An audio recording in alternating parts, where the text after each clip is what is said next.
আমি অবস্থান করছি শেরপুর জেলার ঝিনাইগাতি উপজেলার ভালুকা সরকারি প্রাথমিক বিদ্যালয়। এই ভালুকা সরকারি প্রাথমিক বিদ্যালয়ের এই মাঠটি যেমনটি দেখছেন আমার ড্রোন ফুটেজে, যে এইখানকার এই মাঠের পানি নিষ্কাশন ব্যবস্থা টোটালি নাই। তাই এইখানে কিন্তু প্রতিবার বর্ষাতে এই মাঠটি এরকম জলাবদ্ধতা দেখা দেয়।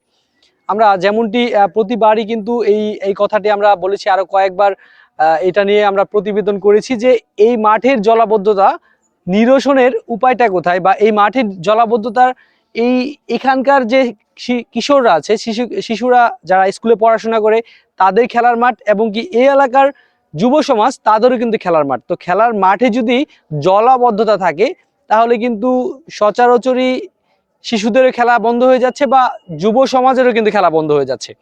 যদি যুব সমাজ খেলাধুলা থেকে সরে যায় তাহলে হয়তোবা তাদেরকে মাদক বা মোবাইলের দিকে ধাবিত হবে। ঠিক এই জায়গাটা চিন্তা করে হলেও এই স্কুল মাঠের পানি নিষ্কাশন ব্যবস্থাটা করতে হবে খুব দ্রুত সময়ের মধ্যে। প্রতি বছরই কিন্তু বর্ষার সিজনটাতে আমরা এই জায়গাটাতে এমনটি দেখি, আর প্রতি বছরই আমরা শুনি যে নিষ্কাশন হবে, এই মাঠটি সংস্কার করা হবে, কিন্তু বারবারই কিন্তু আমরা একটি জিনিসই দেখি যে এই মাঠটি বর্ষা শেষ হয় এরকমই থাকে, বর্ষা শুরু হয় এরকমই থাকে। মাঝের সময়টা কিন্তু এই এলাকার যুব সমাজ বা এই স্কুলের কচিকাচারা এই মাঠটি ব্যবহার করতে পারে না। শুধু এই মাঠটিতে পানি থাকাতে শুধু যে যুব সমাজ বা কচিকাচাদের সমস্যা হচ্ছে ঠিক তা না, এই রুটটি যারা ব্যবহার করে এই রুটটিতে যাতায়াত করার ক্ষেত্রে এই এলাকার পেছনে যে এলাকাটা আছে এই রুটটি একমাত্র রাস্তা, এই রাস্তাটিতে যারা ব্যবহার করে তাদেরও কিন্তু এইখানে যাতায়াতের অনেক সমস্যা হয়।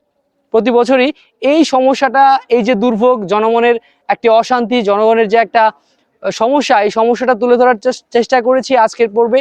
আমরা চেষ্টা করি ঝিনাইগাতি উপজেলার সর্বশেষ আপডেট খবরটি দেওয়ার জন্য, ঝিনাইগাতি উপজেলার সর্বশেষ যে ঘটনাগুলো ঘটে সেগুলো সামনে আনার জন্য আমাদের পেজ ভয়েস অফ সিটিজেন এবং কি ঝিনাইগাতি থেকে যা কিছু দেখেছি এর মাধ্যমে।